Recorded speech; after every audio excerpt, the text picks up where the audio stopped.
खबरों में सबसे पहले बात उत्तर प्रदेश से जुड़ी हुई करेंगे। उत्तर प्रदेश विधानसभा चुनाव में पार्टी उम्मीदवारों के समर्थन में प्रधानमंत्री नरेंद्र मोदी पूर्वांचल में 5 और चुनावी जनसभाएं करेंगे। इसमें 2 चुनावी जनसभाएं देवरिया और महाराजगंज में आज होने जा रही हैं। आज मोदी की रैली के लिए महाराजगंज और देवरिया में बीजेपी पार्टी कार्यकर्ताओं के साथ वहां की जनता भी तैयार है। पीएम महाराजगंज में जिला कारागार के सामने मैदान में सुबह 11 बजे विजय शंखनाद रैली को संबोधित करेंगे। इस रैली में पूर्व प्रदेश अध्यक्ष रमापति राम त्रिपाठी, सांसद पंकज चौधरी सहित कई नेता उपस्थित रहेंगे। देवरिया में आज की चुनावी रैली को देखते हुए यहां गेहूं की खड़ी फसल को कटवाया गया है और इसके लिए खबर है कि किसानों को मुआवजा भी दिया गया है। स्थानीय नेताओं के मुताबिक प्रधानमंत्री की रैली में लोगों की बड़ी संख्या में आने की उम्मीद है।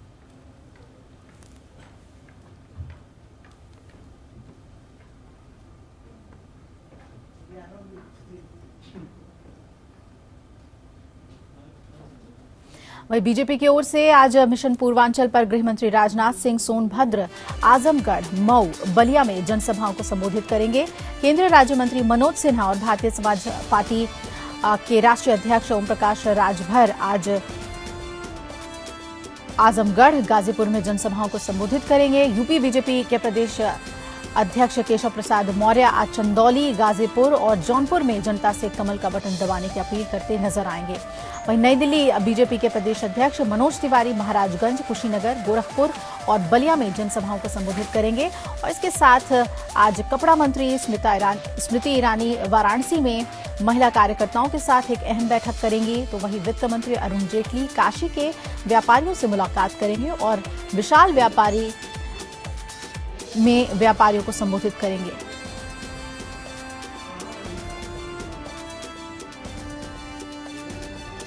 तो मिशन पूर्वांचल पर बीजेपी के सभी केंद्रीय मंत्री जुट गए हैं। जहां प्रधानमंत्री आज देवरिया और महाराजगंज में चुनावी रैली करने वाले हैं, तो वहीं बीजेपी के सभी बड़े नेता पूर्वांचल के मिशन पर जुटे हुए हैं। चाहे गृह मंत्री राजनाथ सिंह हो, जिनका सोनभद्र और आजमगढ़, साथ ही मऊ और बलिया में जनसभा करने का कार्यक्रम है, लोगों को संबोधित करेंगे। वहीं केंद्रीय राज्य मंत्री मनोज सिन्हा और बीजेपी के राष्ट्रीय अध्यक्ष मौजूद होंगे। इसके अलावा भारतीय समाज पार्टी के राष्ट्रीय अध्यक्ष ओम प्रकाश राजभर आज आजमगढ़, गाजीपुर में जनसभाओं को संबोधित करेंगे। यूपी बीजेपी के अध्यक्ष केशव प्रसाद मौर्य चंदौली, गाजीपुर और जौनपुर में जनता से कमल का बटन दबाने की अपील करेंगे। वहीं दिल्ली बीजेपी प्रदेश अध्यक्ष मनोज तिवारी महाराजगंज, कुशीनगर, गोरखपुर और बलिया में जनसभाओं को संबोधित करने वाले हैं। और इसके अलावा कपड़ा मंत्री स्मृति ईरानी वाराणसी में होंगी, जहां महिला कार्यकर्ताओं के साथ अहम बैठक करेंगी। आपको बता दें कि वित्त मंत्री अरुण जेटली भी मिशन पूर्वांचल में पीछे नहीं। काशी में व्यापारियों से उनके मुलाकात करने का कार्यक्रम है और बताया जा रहा है कि व्यापारियों को संबोधित करेंगे।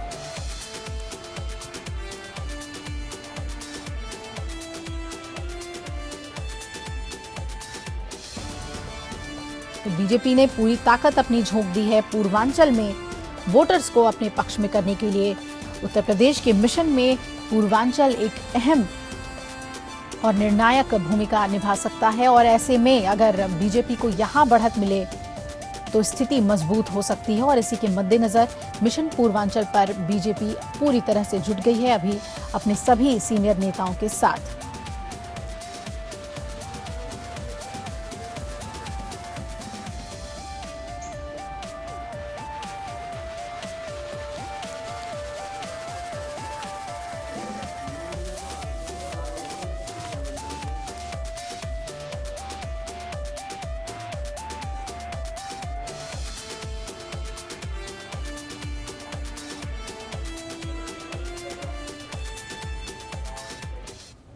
तो जहां बीजेपी की कोशिश देखने को मिल रही है पूर्वांचल में पुरजोर तरीके से, तो वहीं यूपी में दोबारा साइकिल दौड़ाने की कवायद में जुटे समाजवादी पार्टी के राष्ट्रीय अध्यक्ष और सूबे के सीएम अखिलेश यादव आज ताबड़तोड़ 7 चुनावी जनसभाओं को संबोधित करेंगे और जनता से साइकिल की स्पीड बढ़ाने की में मदद करने की गुजारिश करेंगे। आज अखिलेश यादव देवरिया और मऊ में चुनावी सभाओं को संबोधित करेंगे। देवरिया में अखिलेश 5 और मऊ में 2 जनसभाओं को संबोधित करेंगे। पूर्वांचल में पिछले विधानसभा चुनाव में सपा का प्रदर्शन बेहतर रहा था, लिहाजा इस बार भी इस क्षेत्र में अखिलेश और सपा की प्रतिष्ठा दांव पर लगी होगी।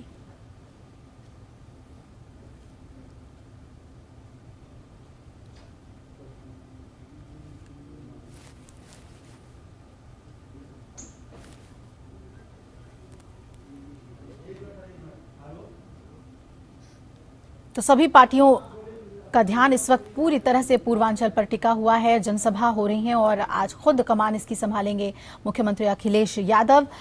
सीधा रुख करते हैं हम लखनऊ का। हमारे साथ जुड़ रही हैं मेरी सहयोगी अनामिका, जो इस वक्त बलिया में मौजूद हैं।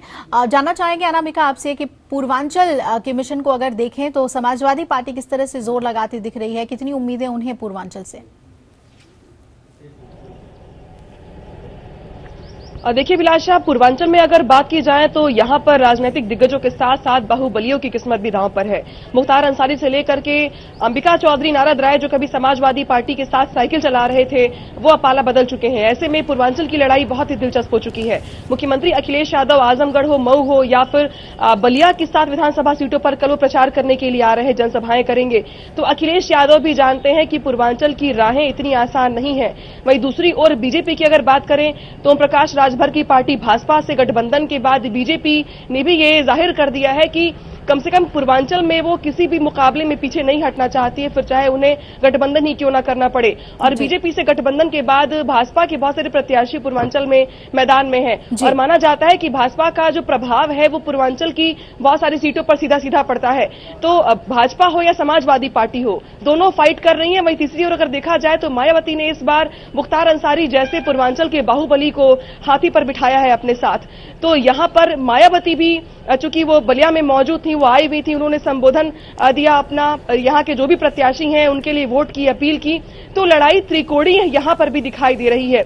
ये बात और है कि 2012 में समाजवादी पार्टी का कब्जा था यहाँ पर, लेकिन 5 साल हो चुके हैं और 5 साल के बाद अब वक्त है बदलाव का और जनता भी हर 5 साल पर नया मन बनाती है वोट डालने का और रिपोर्ट कार्ड के आधार पर मन बनाती है।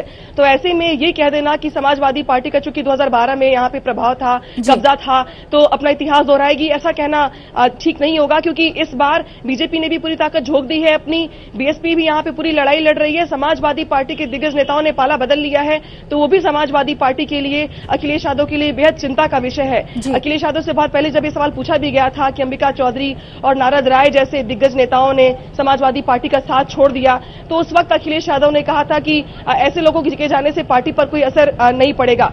ये बात अलग की है, राजनीतिक बयान है ये, लेकिन ये सच है कि बलिया में अगर देखा जाए राजनीतिक परिप्रेक्ष्य में तो अंबिका चौधरी संगठन के पुराने नेता थे, नेताजी के साथ उन्होंने लंबा काम किया था और समाजवादी पार्टी को छोड़ने का या नारद राय के समाजवादी पार्टी को छोड़ने का कहीं ना कहीं इसका असर तो पड़ेगा ही पड़ेगा। लेकिन अखिलेश यादव कल यहाँ पर मौजूद होंगे अभिलाषा। यहाँ पे जितनी भी विधानसभा सीटें हैं, फिर चाहे वो राम गोविंद चौधरी हो, फिर चाहे वो लक्ष्मण गुप्ता हो, फिर चाहे वो संग्राम सिंह हो, तमाम सीटों पर अखिलेश यादव खुद जनसभाएं करेंगे, वोट की अपील करेंगे।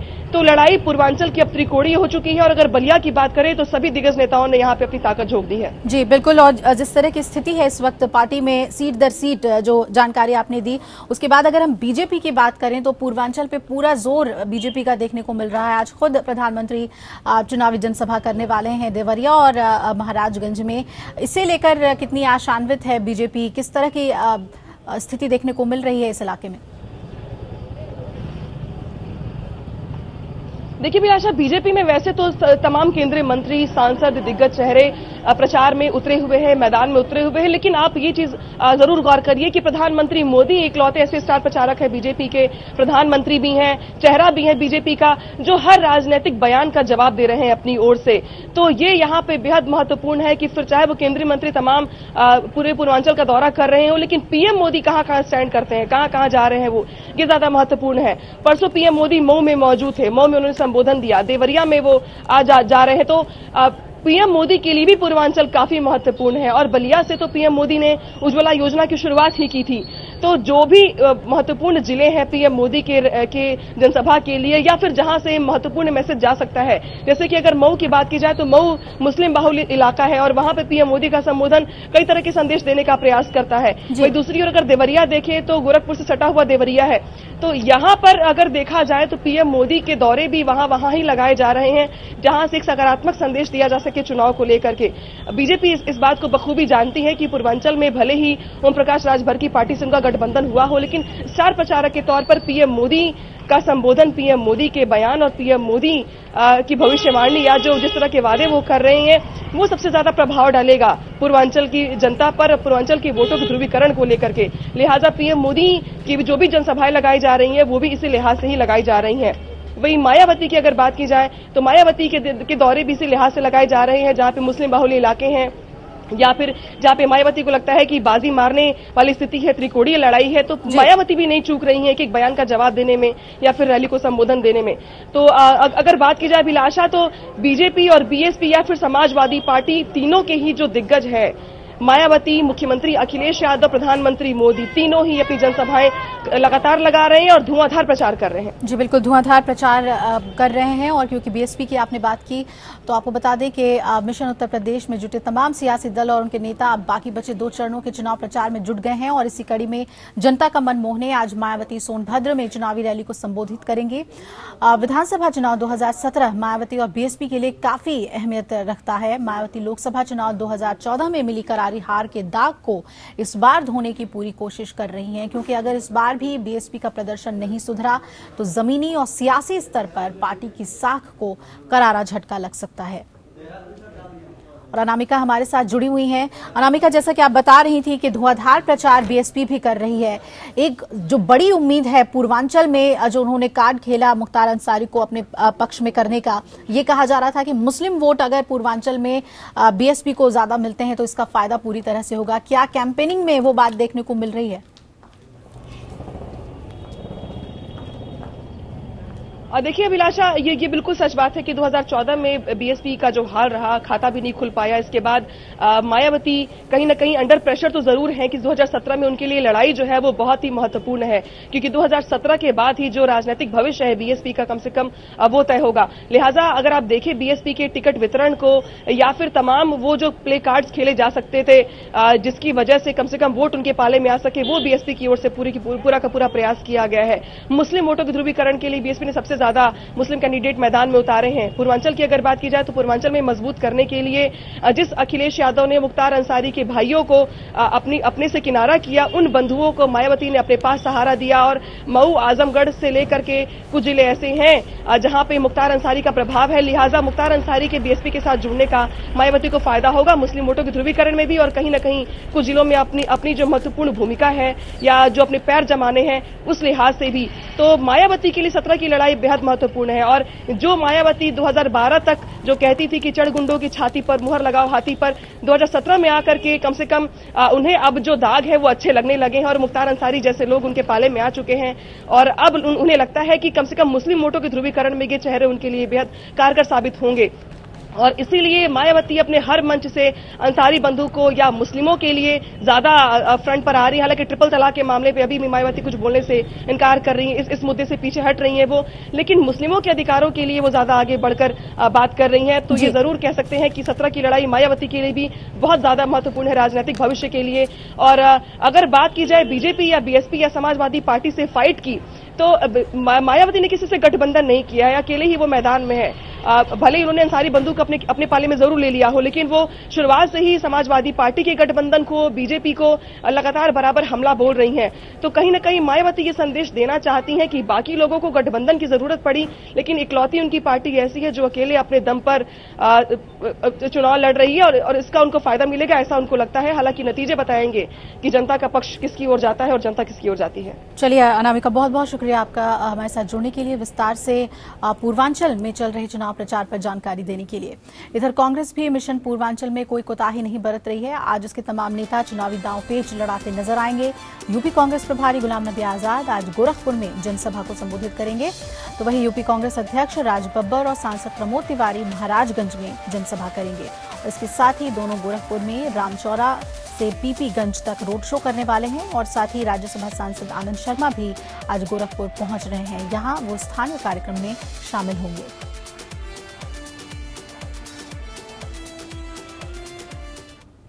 तो पूर्वांचल में वोटों की लड़ाई अब तेज हो गई है। राजनीतिक दलों की ओर से वादों और आश्वासनों की झड़ी लग गई है, लेकिन अक्सर देखा गया है कि चुनाव के बाद नेताओं के ये बड़े बड़े दावे सिर्फ कागजों में सिमट कर रह जाते हैं और धरातल पर वास्तविकता कुछ और होती है। और यही वजह है कि आजादी के 70 साल बाद भी पूर्वांचल पिछड़ा हुआ है और इसका दर्द सुनने वाला कोई नहीं है। एक रिपोर्ट।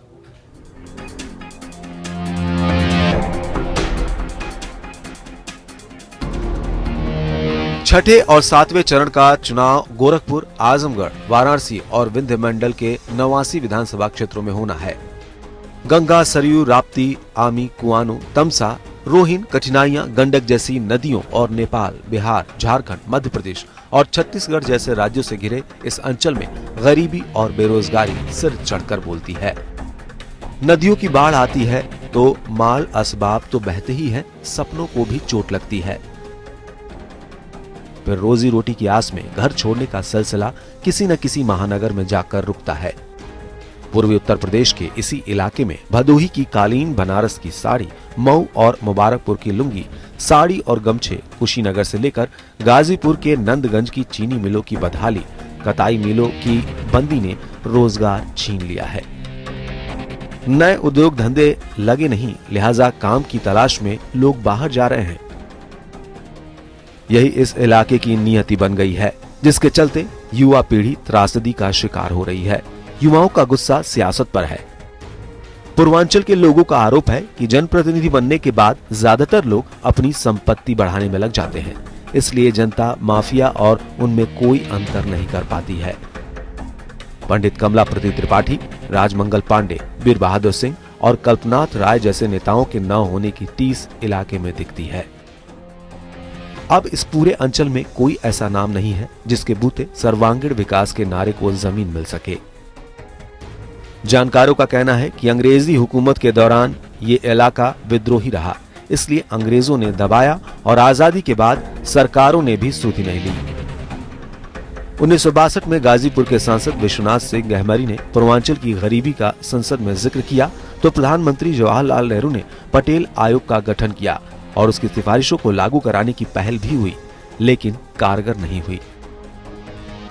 नोटबंदी के बाद 14 नवंबर को प्रधानमंत्री नरेंद्र मोदी गाजीपुर पहुंचे तो पटेल आयोग में प्रस्तावित कई योजनाओं की नींव रखकर पंडित नेहरू को श्रद्धांजलि अर्पित की थी। उन्होंने विकास को लेकर एक नई अलख जगाने की कोशिश भी की। गोरखपुर में एम्स का शिलान्यास और बंद पड़े फर्टिलाइजर कारखाने की फिर से नींव रखी गई।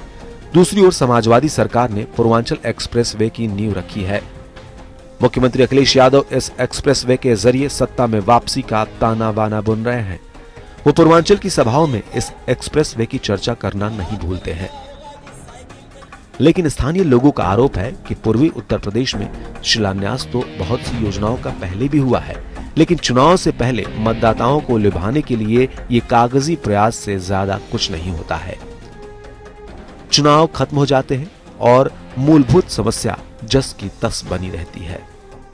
सचिन शर्मा, एपीएन। पूर्वांचल की लड़ाई के लिए बीजेपी अध्यक्ष अमित शाह ने वाराणसी को अपना बेस बनाया हुआ है। कई केंद्रीय मंत्री यहां डेरा डाले हुए हैं, लेकिन इसके बावजूद पीएम मोदी के अपने संसदीय क्षेत्र वाराणसी में बीजेपी के लिए चुनावी वैतरणी पार करना आसान नहीं है। देखिए रिपोर्ट। उत्तर प्रदेश में चुनाव के 5 चरणों का मतदान समाप्त हो गया है। प्रधानमंत्री मोदी ने हाल ही में कहा था कि मेरा जन्म गुजरात में जरूर हुआ, लेकिन यूपी ने मुझे गोद लिया है। मोदी के संसदीय क्षेत्र वाराणसी में बीजेपी के लिए सभी सीटें प्रतिष्ठा की लड़ाई बनी हैं। अगर बीजेपी एक भी सीट हार जाती है तो उसके लिए बड़ा झटका होगा। वाराणसी में 8 मार्च को वोटिंग होनी है। वाराणसी दक्षिण, वाराणसी कैंट और वाराणसी उत्तर को मोदी का गढ़ माना जाता है। इन तीनों सीटों पर बीजेपी सबसे ज्यादा मुश्किल में है। बीजेपी के लिए वाराणसी दक्षिण में सबसे ज्यादा मुश्किल है।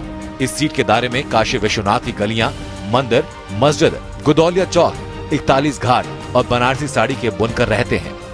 पिछले 7 बार से चुनाव जीत रहे श्यामदेव राय चौधरी को इस बार बीजेपी ने टिकट नहीं दिया। गुदौलिया की तंग गलियों में रहने वाले दादा यानी श्यामदेव राय चौधरी अपनी सादगी के लिए जाने जाते हैं और हर समय क्षेत्र की जनता की मदद के लिए तैयार रहते हैं।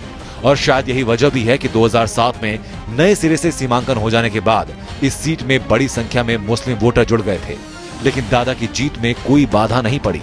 इस बार टिकट काटे जाने से नाराज दादा बीजेपी प्रत्याशी नीलकंठ तिवारी के लिए जी जान से प्रचार नहीं कर रहे। हालांकि बीजेपी के बड़े नेताओं ने उन्हें काफी मनाने की कोशिश की है, लेकिन दादा ने अपना रुख नहीं बदला। यही बात बीजेपी के लिए सिरदर्द बनी है, जिसका फायदा कांग्रेस उम्मीदवार राजेश मिश्रा को मिल रहा है। पिछले 2 दशक से निषाद, मल्लाह, केवट, बिंद, कश्यप जैसी जातियां बीजेपी की परंपरागत वोटर रही हैं, लेकिन अब इस सीट के निषाद जाति के लोग दशमेश घाट पर बन रहे छज्जे को लेकर नाराज हैं। इसे बीजेपी का निर्णय बताया जा रहा है। इस प्रस्तावित छज्जे का निर्माण गंगा आरती के लिए कराया जा रहा है, जो प्रतिदिन शाम को इस घाट पर होती है। परंपरागत रूप से कई दर्शक इस आरती को नावों पर सवार होकर देखते हैं।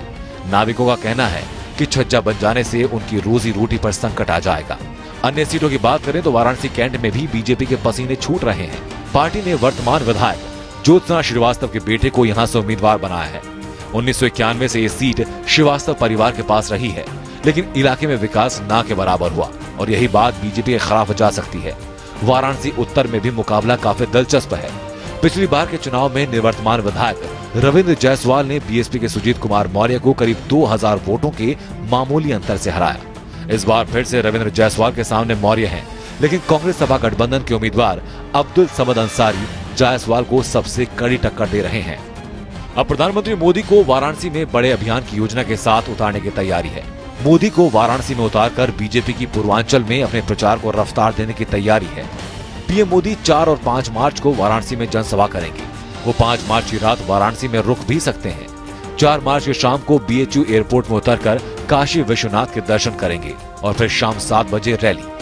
5 मार्च को पीएम मोदी दक्षिण वाराणसी विधानसभा में रैली करेंगे। Bureau report, APN। तो यूपी चुनाव के नतीजे आने में अब महज कुछ ही दिन बचे हैं और अब भावी मुख्यमंत्री को लेकर अटकलों का बाजार भी गर्म हो गया है। बीएसपी और सपा कांग्रेस गठबंधन की ओर से तो मुख्यमंत्री उम्मीदवार के नाम तय हैं, लेकिन बीजेपी में सांसद योगी आदित्यनाथ के मुख्यमंत्री बनने की सभी खूबियां होने के दावे के बाद दूसरे नामों पर भी चर्चा शुरू हो गई है और समझा जा रहा है कि बीजेपी की सरकार बनने की सूरत में केंद्रीय गृह मंत्री राजनाथ सिंह को प्रदेश का सीएम बनाया जा सकता है। हालांकि पार्टी के भीतरी सूत्र योगी आदित्यनाथ या स्मृति ईरानी के मुख्यमंत्री बनने की संभावनाओं को भी खारिज नहीं कर रहे हैं। जुल्मों से लड़ती आवाज यही है, जनता के दर्द का इलाज यही है, वैरियों पे होना अब वार चाहिए। उत्तर प्रदेश के गोरखपुर से बीजेपी सांसद योगी आदित्यनाथ ने मीडिया के सामने मुख्यमंत्री पद पर अपना दावा पेश कर ही दिया। हमारी मांग है योगी, हमारी शान है योगी, यूपी पुकारे यही नाम हो। योगी के इस दावे से हाईकमान के कान खड़े हो गए हैं।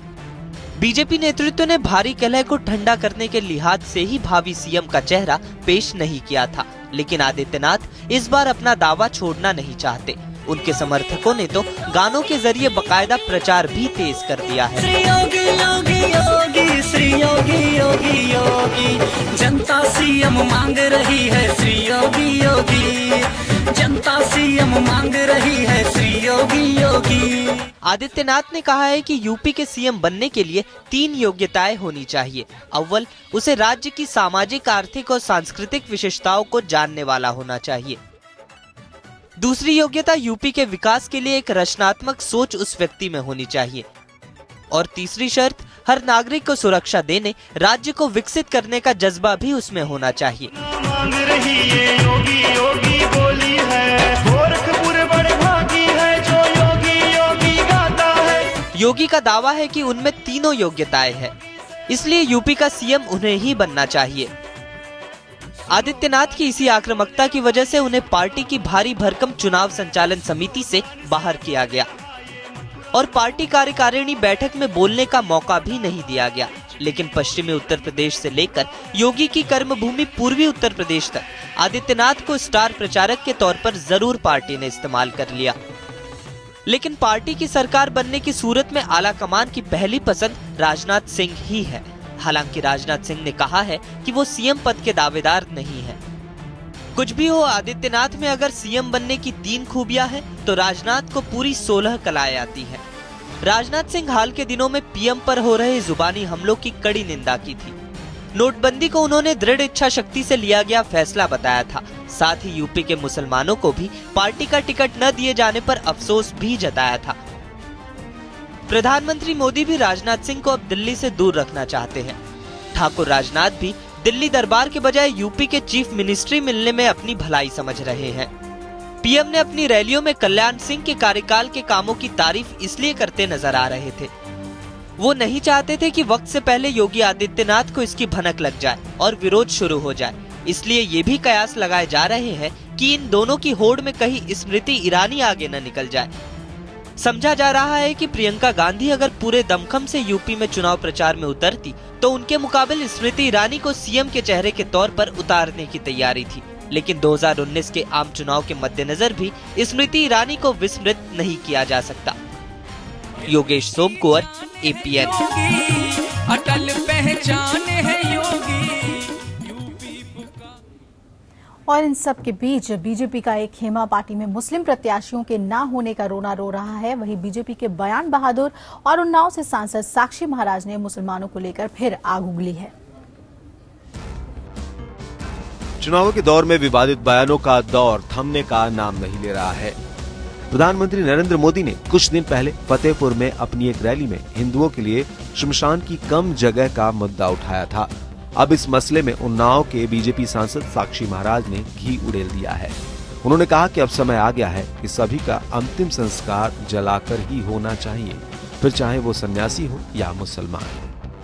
हम साधु सन्यासियों को भी जमीन में गाड़ा जाता है, समाधियां बनती हैं। हिंदुस्तान में मुसलमान को भी कब्र में दफनाया जाता है, परंतु मुस्लिम कंट्रीज में कहीं भी दफनाने की परंपरा नहीं है, जलाने की परंपरा है। और अगर कब्रिस्तान सारे हिंदुस्तान में बनता रहेगा तो हिंदुस्तान में रहने की जगह ही नहीं मिलेगी।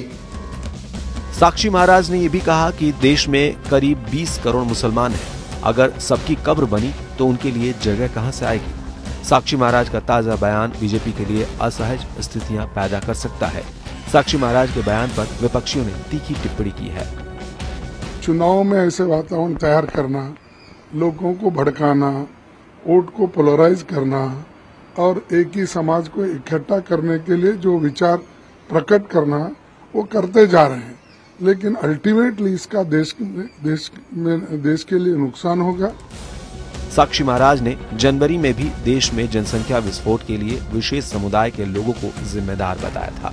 उस बयान को लेकर उनके खिलाफ आचार संहिता के उल्लंघन का मामला भी दर्ज किया गया है। यही नहीं, साक्षी महाराज मुसलमानों से अल्पसंख्यक का दर्जा छीनने की वकालत भी कर चुके हैं। साथ ही ये बयान भी दे चुके हैं कि इस्लाम में महिलाओं की इज्जत जूती की तरह होती है। लेकिन इस चुनाव में ये पहला मौका नहीं है जब नेताओं ने विवादित बयान दिए हों और किसी भी पार्टी का कोई भी नेता इससे अछूता नहीं रहा है। ऐसे में सवाल यही उठता है कि दूसरों को संयम बरतने की शिक्षा देने वाले नेता ही जब बेलगाम जुबान बोलेंगे तो चुप कौन रहेगा। Bureau report, APN। और इधर समाजवादी पार्टी के नेता और अखिलेश यादव कैबिनेट में मंत्री गायत्री प्रजापति के खिलाफ रेप केस की जांच शुरू हो गई है। यूपी पुलिस की टीम लखनऊ में प्रजापति के घर पहुंची। पुलिस ने बताया कि प्रजापति से पूछताछ के लिए टीम उनके घर पहुंची। हाल ही में सुप्रीम कोर्ट के आदेश के बाद उनके खिलाफ रेप का केस दर्ज किया गया था। गायत्री प्रजापति अमेठी से समाजवादी पार्टी के प्रत्याशी थे। 27 फरवरी को अमेठी सीट पर वोटिंग हुई थी, जिसके बाद मंगलवार को लखनऊ में उनके आवास पर पुलिस पहुंची।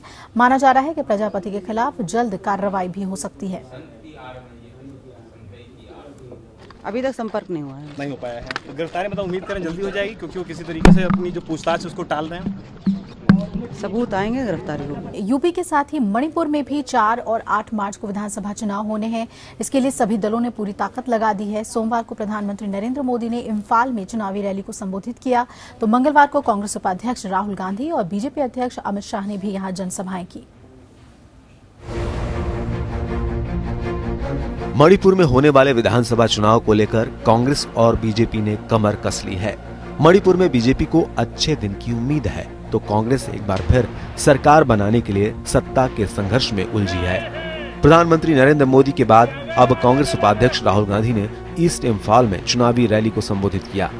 राहुल ने रैली में प्रधानमंत्री नरेंद्र मोदी पर जमकर हमला बोला। राहुल गांधी ने कहा कि पीएम भ्रष्टाचार को लेकर राज्य के मुख्यमंत्री पर तो सवाल उठाते हैं, लेकिन खुद पर लगे आरोपों पर वो बचते नजर आते हैं। राहुल गांधी ने हमला बोलते हुए कहा कि तमाम दावों और वादों के बावजूद केंद्र की मोदी सरकार ने मणिपुर के लिए कुछ नहीं किया, उल्टा पूरे देश में नोटबंदी के जरिए लोगों को मुश्किल में जरूर डाल दिया। राहुल गांधी के साथ आज बीजेपी अध्यक्ष अमित शाह भी इम्फाल में थे। चुनावी रैली को संबोधित करते हुए शाह ने मुख्यमंत्री इबोबी सिंह पर गंभीर आरोप लगाए। उन्होंने कहा कि राज्य सरकार यहां की योजनाओं के लिए आवंटित पैसों में भ्रष्टाचार करती है। मणिपुर में विधानसभा की 60 सीटों के लिए 2 चरणों में मतदान होगा। पहले चरण के अंतर्गत 4 मार्च और दूसरे चरण में 8 मार्च की वोटिंग होगी।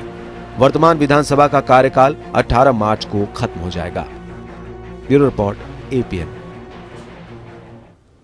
लोकसभा में बीजेपी के सांसद वरुण गांधी के निजी विधेयक पर विचार किया जाएगा, जिसमें यह प्रस्ताव दिया गया है कि किसी क्षेत्र के 75% मतदाता अगर अपने सांसद और विधेयक के काम से संतुष्ट नहीं है तो उन्हें निर्वाचन के 2 साल बाद वापस बुलाया जा सकता है। अगर ये बिल संसद में पास हो गया तो जनता को अपने प्रतिनिधियों के काम से खुश नहीं होने पर निर्वाचन के 2 साल बाद बुलाने का अधिकार होगा। लोकसभा में बीजेपी के सांसद वरुण गांधी के निजी विधेयक पर विचार किया जाएगा, जिसमें यह प्रस्ताव किया गया है कि किसी भी क्षेत्र के 75% मतदाता अगर अपने सांसद और विधायक के काम से संतुष्ट नहीं है तो उन्हें निर्वाचन के 2 साल बाद वापस बुलाया जा सकता है। और वरुण गांधी ने कहा कि तर्क और न्याय की जरूरत के तहत अगर लोगों को अपने प्रतिनिधि चुनने का अधिकार है तो अपने कर्तव्य निभाने में असफल होने वाले प्रतिनिधियों को वापस बुलाने का अधिकार भी जनता के पास होना चाहिए।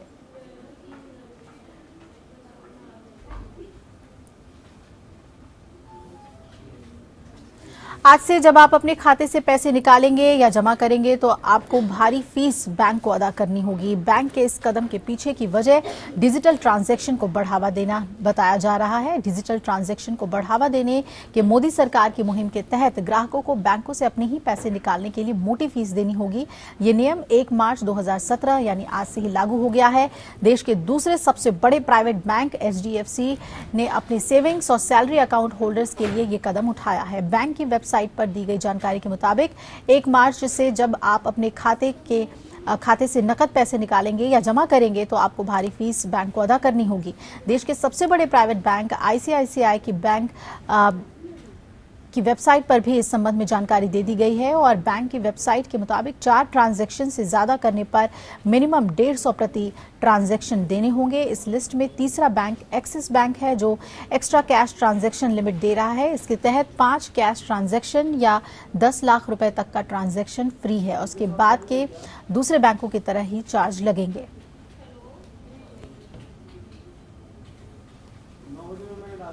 और वहीं स्टेट बैंक ऑफ इंडिया के ATM से नोटों को लेकर एक और बड़ी गलती सामने आई है। एक शख्स ने मशीन से 500 रुपए के ऐसे नोट पाए जिन पर से सीरियल नंबर ही गायब है। ये घटना मध्य प्रदेश के दामोह की है। शख्स के मुताबिक ये नोट बिना सीरियल नंबर के प्रिंट हो चुके हैं और चौंका देने वाली बात यह है कि इन्हें बिना देखे ATM मशीन में भी डाल दिया गया। नए नोटों को लेकर गलतियां और धांधलियां थमने का नाम नहीं ले रही।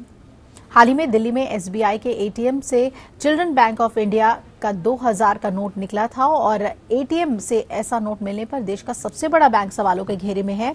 2000 के उस नकली नोट की फोटो सोशल मीडिया पर काफी वायरल हुई और मोदी सरकार का मजाक भी उड़ा।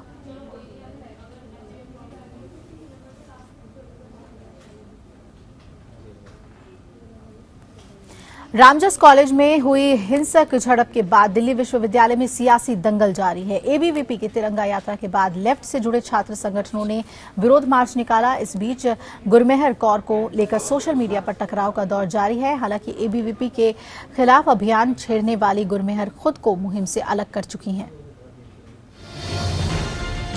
रामजस कॉलेज में हुई कथित हिंसा के विरोध में अब मार्च निकालने का दौर शुरू हुआ है। ABVP के बाद अब लेफ्ट से जुड़े संगठन और टीचर्स ने आज फाइट बैक मार्च किया तो NSUI के छात्र भूख हड़ताल पर बैठ गए। शहीद सेनाधिकारी की बेटी गुरमेहर कौर के अभियान से अलग होने के बाद भी दिल्ली यूनिवर्सिटी सियासी दमखम दिखाने का अखाड़ा बनी हुई है। ABVP की तिरंगा यात्रा के दूसरे दिन लेफ्ट से जुड़े संगठनों और टीचर्स ने विरोध मार्च निकाला तो NSUI के कार्यकर्ता 1 दिन की भूख हड़ताल पर बैठ गए। लेफ्ट संगठनों के विरोध मार्च का जवाब देने के लिए ABVP ने 2 मार्च को प्रदर्शन का फैसला किया है। इससे पहले DU विवाद में ABVP के खिलाफ कैंपेन शुरू करने वाली गुरमेहर कौर ने खुद को ये कहते हुए अभियान से अलग कर लिया कि मुझे जो भी कहना था कह दिया, अब अकेला छोड़ दें। गुरमेहर पूर्व क्रिकेटर वीरेंद्र सहवाग के उस ट्वीट पर भी अपना दर्द जाहिर कर चुकी हैं जिसमें सहवाग ने कहा था कि 2 ट्रिपल सेंचुरी मैंने नहीं मेरे बल्ले ने मारी। सहवाग के ट्वीट को दरअसल गुरमेहर के उस बयान से जोड़कर देखा गया जिसमें गुरमेहर ने कहा था कि उनके पिता को पाकिस्तान ने नहीं युद्ध ने मारा था। और अब उसी ट्वीट को लेकर गुरमेहर पर पहलवान योगेश्वर दत्त और गीता फोगाट ने भी निशाने साधे हैं। योगेश्वर ने लिखा कि यहूदियों को हिटलर ने नहीं मारा, गैस ने मारा और बेगुनाहों को ओसामा ने नहीं बम ने मारा। पहलवान गीता फोगाट ने गुरमेहर कौर के बयान का विरोध करते हुए ट्वीट किया कि अगर आप देश के खिलाफ बोलते हैं तो निश्चित तौर पर लोग आपको पसंद नहीं करेंगे, आप चाहे पुरुष हों या फिर महिला। इस मामले में एक बार फिर खिलाड़ियों और राजनेताओं के साथ बॉलीवुड भी दो खेमों में बटा नजर आ रहा है। गुरमेहर के बचाव में उतरी नसीरुद्दीन शाह और जावेद अख्तर जैसी बॉलीवुड हस्तियों ने ट्वीट के जरिए गृह राज्य मंत्री किरण रिजिजू के साथ साथ अभिनेता रणदीप हुड्डा पर भी निशाना साधा है। रामजस विवाद मामले में मंगलवार को दिल्ली के मुख्यमंत्री अरविंद केजरीवाल ने उपराज्यपाल अनिल बैजल से मुलाकात कर गुरमेहर को धमकी देने वालों पर कार्रवाई की मांग की। मैंने एलजी साहब ने बताया कि किस तरह से एक पैटर्न बनता जा रहा है। ये बीजेपी वाले, एबीवीपी वाले खुद अपने आदमी भेज के राष्ट्र विरोधी नारे लगवाते हैं और फिर इनके आदमी वहाँ से भाग जाते हैं और फिर ये दूसरे लोगों की पिटाई करते हैं। ये क्या कि तुम लोगों ने नारे लगाए थे। मामले में लेफ्ट पार्टियों का कहना है कि यूनिवर्सिटी कैंपस में मोदी सरकार संघ का एजेंडा थोपना चाहती है, तो वहीं केंद्र सरकार ने अभिव्यक्ति की आजादी के कथित बेजा इस्तेमाल को लेकर आगाह किया है। अगर हिम्मत है तो आइए, जो बात कही जा रही है दूसरी तरफ से उसका खंडन करिए या उसको विरोध में बोलिए और उस बहस में जीतिए आप बहस, लेकिन वो ना करते हुए हिंसा के आधार पर इस जबरदस्ती थोपने की बात है। ये सीधा सीधा एक फांसीवादी तरीका है जिसको अपनाया जा रहा है यहाँ पे। जो आज से नहीं 12-14 साल से नरेंद्र मोदी जी का विरोध करते रहे हैं, देश के अंदर और देश के बाहर। मैं उनकी पीड़ा समझता हूं, लेकिन मुझे आशा लगता है कि उसमें राहुल गांधी भी कूद गए, अरविंद केजरीवाल भी कूद गए। मैंने सुना है कि उसमें दामाद श्री भी कूद गए हैं और रॉबर्ट वाड्रा।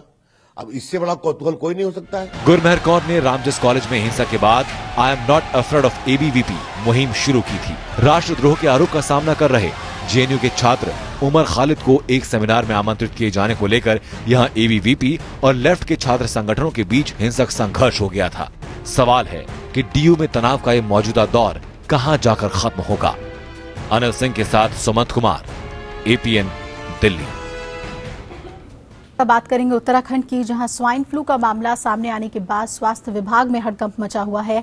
मंगलवार को प्रेस वार्ता के दौरान स्वास्थ्य विभाग के निदेशक ने जानकारी देते हुए साफ किया है कि स्वाइन फ्लू से ग्रसित महिला मरीज को मैक्स अस्पताल में भर्ती करा दिया गया है, जहां उसका इलाज जारी है। स्वाइन फ्लू की गंभीरता को देखते हुए विभागीय स्तर पर जांच की जा रही है। ऐसे अभी कुछ भी कह पाना ठीक नहीं होगा।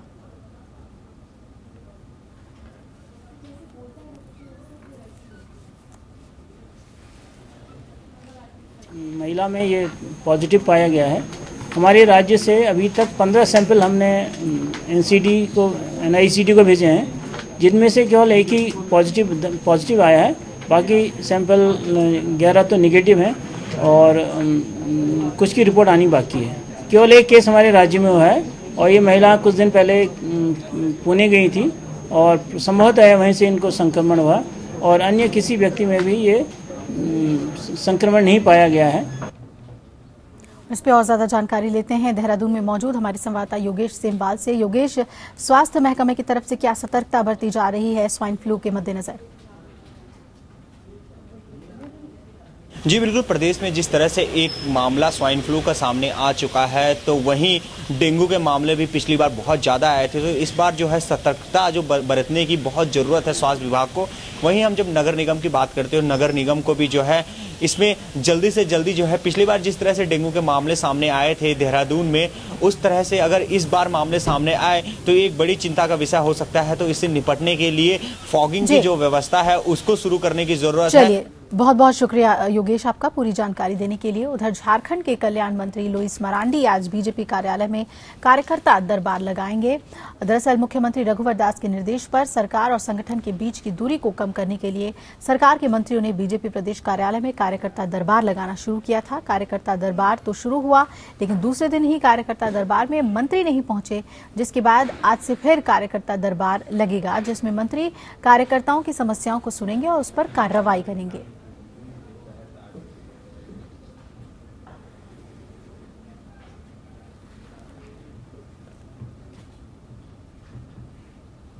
और आइए सीधे चलते हैं, रांची का रुख करते हैं। रफी सामई मेरे सहयोगी जुड़ रहे हैं ज्यादा जानकारी के साथ।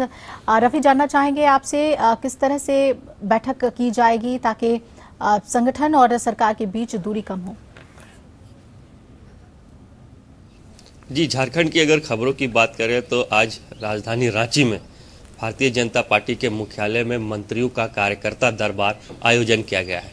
जैसा कि मुख्यमंत्री रघुवर दास ने जब से सत्ता संभाला था तब से ही अपने मंत्रियों को, जो उनके कैबिनेट के मंत्री थे, उन्हें जनता दरबार हर हफ्ते लगाने का निर्देश दिया था, जो लगातार लग भी रही थी। और जनता दरबार में पहुंचकर अपनी समस्याओं का डायरेक्ट मंत्रियों से रूबरू हो रहे थे, अपनी समस्या बता रहे थे, और जो समस्या ऑन द स्पॉट हल की जा रही थी, होनी थी, उसे मंत्री हल कर रहे थे। कुछ दिन सिलसिला चला, जनता दरबार लगा, मंत्रियों से लोग भी मिले और कई मसले भी हल हुए। उसके बाद जनता दरबार अब रोक कर अब मुख्यमंत्री के निर्देश पर जो मंत्री है भारतीय जनता पार्टी के, वो कार्यकर्ता दरबार लगा रहे हैं। हालांकि ये आज जो है कार्यकर्ता दरबार समाज कल्याण मंत्री लुइस मारांडी का है, जो अपने कार्यकर्ताओं से, भारतीय जनता पार्टी के कार्यकर्ताओं से रूबरू होंगी, उनकी समस्या सुनेंगी। लेकिन यहाँ एक बड़ी बात देखने को मिल रही है, वो ये है कि मुख्यमंत्री ने निर्देश दिया है कार्यकर्ता दरबार लगाने का अपने मंत्रियों का। पहले दिन तो मंत्री आए, लेकिन दूसरे दिन जो सरयू राय मंत्री थे वो उपस्थित नहीं हो पाए। आज तीसरा मौका है, आज समाज कल्याण मंत्री लुइस मारांडी को आना है भारतीय जनता पार्टी मुख्यालय, कार्यकर्ता से वाकिफ होने, रूबरू होने। देखना होगा कि आज वो आती है कि नहीं, क्योंकि जो राज्य में मसला देखने को मिल रहा है, जो बातें सामने आ रही है, वो अब तक ये अब नजर आ रही है कि कहीं ना कहीं मुख्यमंत्री रघुवर दास के निर्देश का पूरी तरह से। हमारे साथ बने रहिएगा रफी। इधर राजधानी रांची में आज ई रिक्शा और ऑटो ड्राइवर हड़ताल पर रहेंगे। दरअसल रांची प्रशासन और नगर निगम द्वारा शहर की यातायात व्यवस्था को देखते हुए शहर में बेतरतीब चल रही ई रिक्शा और ऑटो के लिए आज से रूट निर्धारित किया जाएगा, जिसके तहत ई रिक्शा और ऑटो को चलाना पड़ेगा और इसके साथ ही निर्धारित रूट को तोड़ने वाले चालकों पर सख्त कार्रवाई होगी। वहीं ई रिक्शा और ऑटो चालकों ने रांची प्रशासन और निगम पर जबरन कानून लगाने का आरोप लगाया है और सुविधा देने के नाम पर विफल जिला प्रशासन अलग अलग कानून पारित कर उसे रोजी रोटी कमाने में बाधा डाल रही है, ये कहा है। इधर उनके विरोध में ई रिक्शा चालक और ऑटो चालक अनिश्चितकालीन हड़ताल पर हैं। रफी हमारे साथ हैं। रफी, क्या कहना है ऑटो चालकों और ई रिक्शा चालकों का, किस तरह से उन्हें दिक्कत पेश आ रही है, आज हड़ताल पर रहेंगे? राजधानी रांची में यातायात व्यवस्था को दुरुस्त करने के लिए प्रशासन ने सख्ती बरतने की कोशिश की है।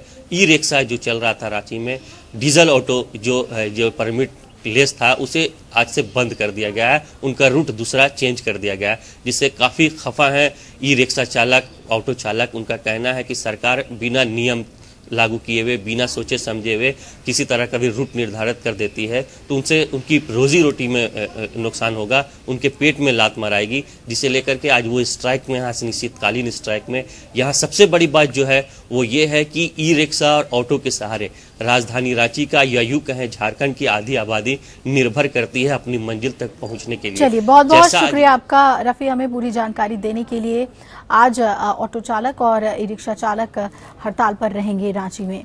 इधर मुंबई महानगर पालिका के चुनाव के निर्णय आने के दिन से ही मुंबई में महापौर के पद के लिए राजनीतिक गतिविधियां तेज हो गई हैं। शिवसेना और भारतीय जनता पार्टी एक दूसरे पर आरोप प्रत्यारोप लगाने में कोई कोर कसर नहीं छोड़ रहे। हाल ही में हुए आर्मी पेपर लीक मामले में शिवसेना ने सीधा निशाना भारतीय जनता पार्टी पर साधा है। शिवसेना ने अपने दैनिक अखबार सामना के संपादकीय में कहा है कि भारतीय जनता पार्टी को इस घोटाले में अपनी गलती माननी चाहिए, क्योंकि ये उनकी ओर से लापरवाही है।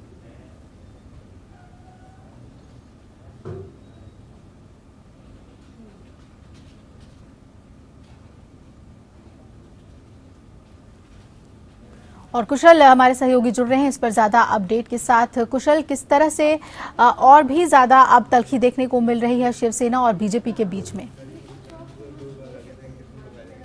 महानगर पालिका की मतगणना की प्रक्रिया जो है वो संपूर्ण होने के बाद हमने देखा है किस तरह से भारतीय जनता पार्टी और शिवसेना महापौर के पद के लिए घमासान में लगे हुए हैं। हमने देखा है कि दोनों पार्टियां एक दूसरे पर आरोप प्रत्यारोप तो रोक ही नहीं रहे हैं, क्योंकि ये तो जो है बीएमसी इलेक्शंस के पहले ही इसकी शुरुआत हो चुकी थी, लेकिन इसके बाद भी हमने देखा है कि ये आरोप प्रत्यारोपों का खेल चल रहा है। दोनों को जो है जादुई आंकड़ा 114 का पहुंचना है, इसके लिए वो निर्दलीय पक्षों से बात कर रहे हैं, अलग अलग तरह के कॉम्बिनेशंस ट्राई कर रहे हैं ताकि वो किसी तरह 114 का जादुई आंकड़ा पहुंच सके। लेकिन हमने ये चीज़ भी देखी है कि जो हाल ही में आर्मी पेपर लीक हुआ है, उसमें शिवसेना ने अपने जो है दैनिक न्यूज़पेपर सामना के संपादकीय कॉलम में उन्होंने साफ साफ ये बयान दिया है कि भारतीय जनता पार्टी को इस चीज़ की जिम्मेदारी लेनी चाहिए, क्योंकि आर्मी पेपर लीक होना कोई आम बात नहीं है। उन्होंने कहा है कि आर्मी का जो पेपर है वो सेट करने में कई परेशानियां जाती है और काफ़ी सिक्योरिटी मेजर से ये पास होता है पेपर। इसके बावजूद अगर इस पेपर का लीक होना इतना आसान है, इतने सारे लोगों का पकड़े जाना, ये भारतीय जनता पार्टी ने जिम्मेदारी लेकर सामने आना चाहिए। उन्होंने कहा जो मराठी दिवस था जिस दिन, उस दिन भी उद्धव ठाकरे जी ने अपने भाषण में कहा कि मनोहर पर्रिकर ने इस चीज़ की जिम्मेदारी लेनी चाहिए, क्योंकि उनकी पार्टी जो है इतना गैर जिम्मेदाराना जो है एटीट्यूड दिखा नहीं सकता है लोगों की तरफ, क्योंकि आर्मी का पेपर लीक होना ये बहुत बड़ी बात है। चलिए कुशल, बहुत बहुत शुक्रिया आपका पूरी जानकारी हमें देने के लिए।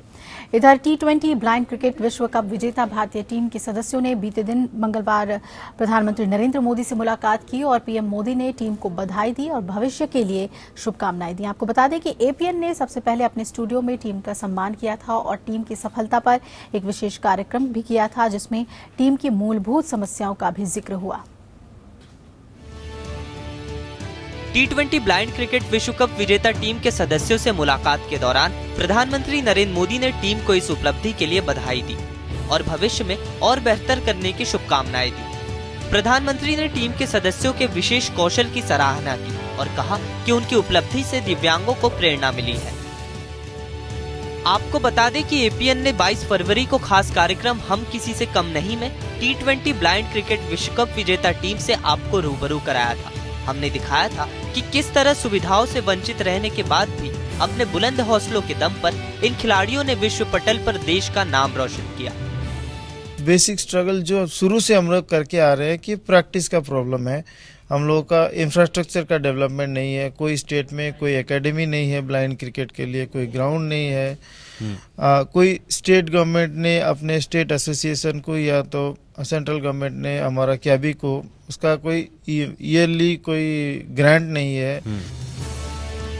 APN ने इस खास कार्यक्रम में खिलाड़ियों की तमाम दिक्कतों का जिक्र किया था। हम उम्मीद करते हैं कि सरकार इनके बारे में विचार करेगी और देश का नाम रोशन करने वाले इन खिलाड़ियों की तमाम तकलीफों को गंभीरता से लेगी और इन्हें दूर करने का प्रयास करेगी। Bureau report, APN। और इसी के साथ वेकअप जिंदगी में फिलहाल इतना ही। आप जुड़े रहिए हमारे साथ, खबरें लगातार जारी हैं। नमस्कार।